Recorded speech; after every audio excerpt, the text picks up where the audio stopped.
Hello, we are FCAT students Tiffany and Caitlin, Hannah, and Wilden, who are presenting our Argon Chalice Redesign, an interactive design and media art project for the FCAT UGC 2021. Argon Chalice Redesign is a three-level adventure game project with a high focus on level layout design and narrative. Our group created for Eric Yang's IAT 312 Fall 2020 course. Our goal was to analyze the given game Argon Chalice and redesign it based on what we found was missing or lacking. Overview of our redesigned game follows an adventurer who has been tasked to find out and collect the missing pieces of an ancient artifact from legends. The artifact is said to have been broken into pieces and hidden within the floors of a tower.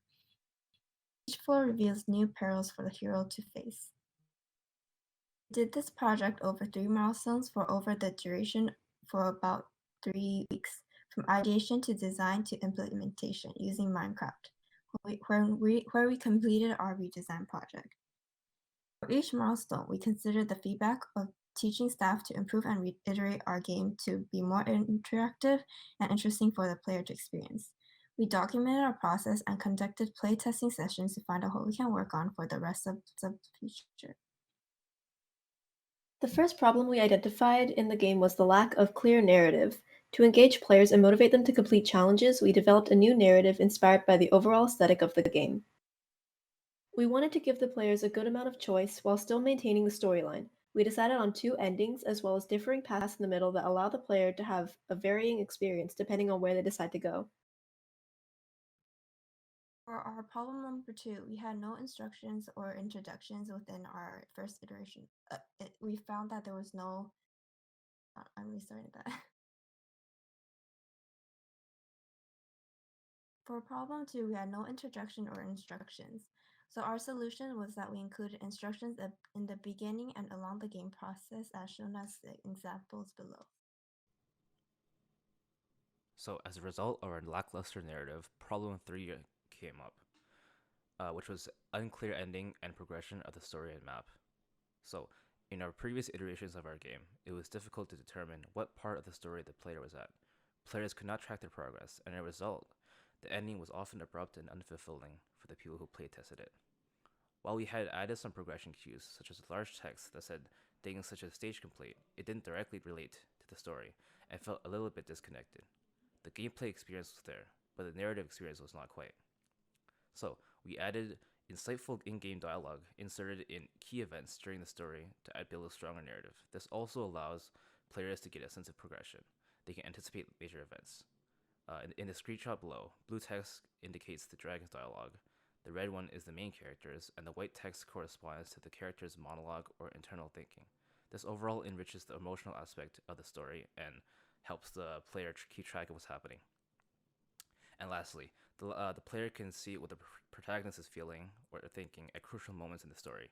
These were all done using command blocks, which is like pseudo coding, to execute commands where a certain requirement is met.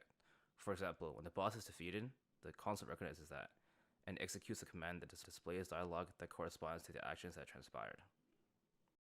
And finally, the last problem that we found with the original game was how the level layout was so linear, and as a result, there would be no value to replayability. And our solution was to use the course material on level layout design and design a complex and interesting layout that increased the replay value. As you can see in the screenshot below, we couldn't actually fit the 2 doors that are two different parallel ways, but on the other side is actually another door. While on the right, it's just the linear layout in the original game. So from the concepts of the course material, we implemented the shortcut layout.